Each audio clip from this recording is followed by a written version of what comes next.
Students generally feel the subject mathematics to be hard and difficult. It is because of the maths phobia. Phobia means fear. Maths phobia is the anxiety of the students for his inability to solve a problem. Yeah. Once he has a maths phobia, he finds the subject mathematics to be hard and difficult.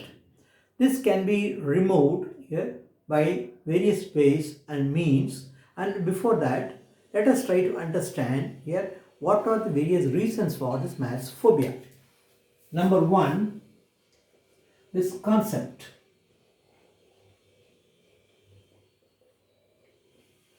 The, the moment, what is concept? Concept is the basic or fundamental here for mathematics. Once the concept is clear, the student will be able to solve the problems comfortably and conveniently. It is like a building which is having a weaker foundation will not able to stand and it will collapse. The same way, a student, once he is very confident here, very conversant with the concepts, he will be able to solve the problems comfortably and conveniently. The moment I say concept here, immediately the thinking will go to the teachers. Teachers are not to be blamed here for the concept. You must understand the limitation of a teacher.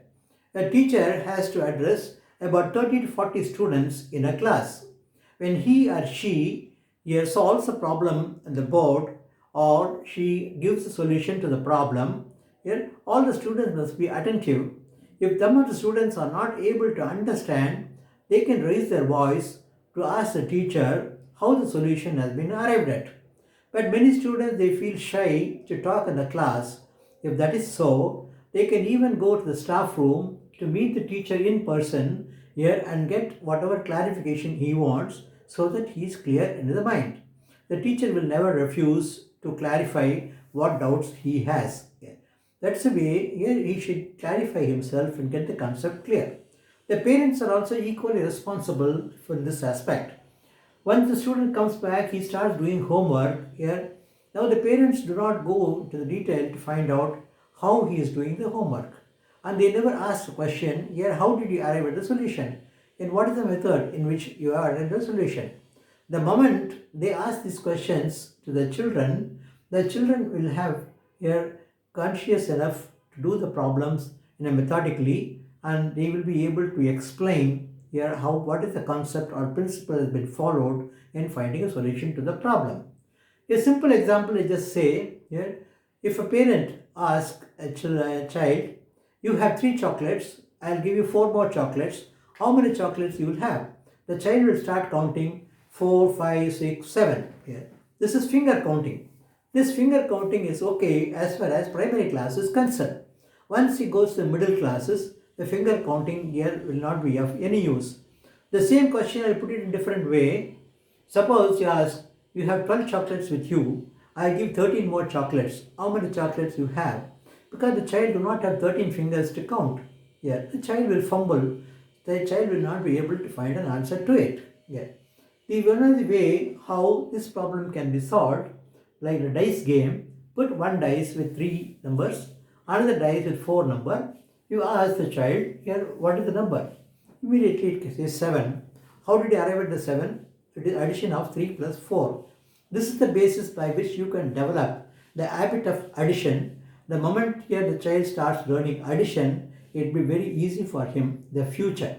You must understand a child is not conversant with division, will not be able to solve any problems of fractions. A child not conversant with arithmetic will not be able to solve problems of algebra. The next question will be practice.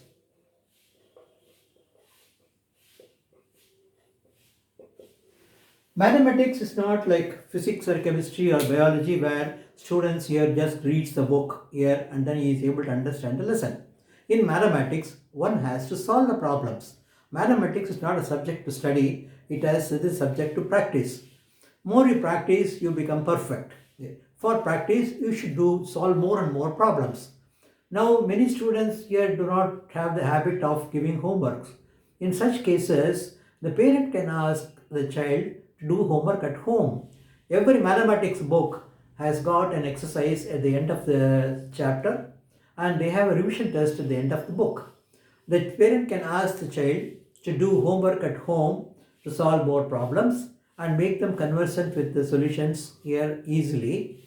And then periodically they can also give tests to them to see how much they have understood, how the level of problem solving is here. This is the way here the children will get encouraged to do mathematics, and the parent will be a tool to help the children to make understand mathematics in a faster and easier way and to make it comfortable to them. The third question will be complexity.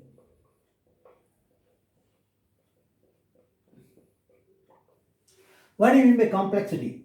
Complexity means here it is difficulty in solving a problem. Say, for example, in solving an algebraical equation, here you have to solve about 6 7 steps. The student will find it difficult, and the student will not be able to remember, and they will also find it boring. If we can reduce the number of steps, it will make student comfortable and will be able to here understand much better, and their problem solving will improve. Because this complexity also increases the time taken by the student to solving a problem.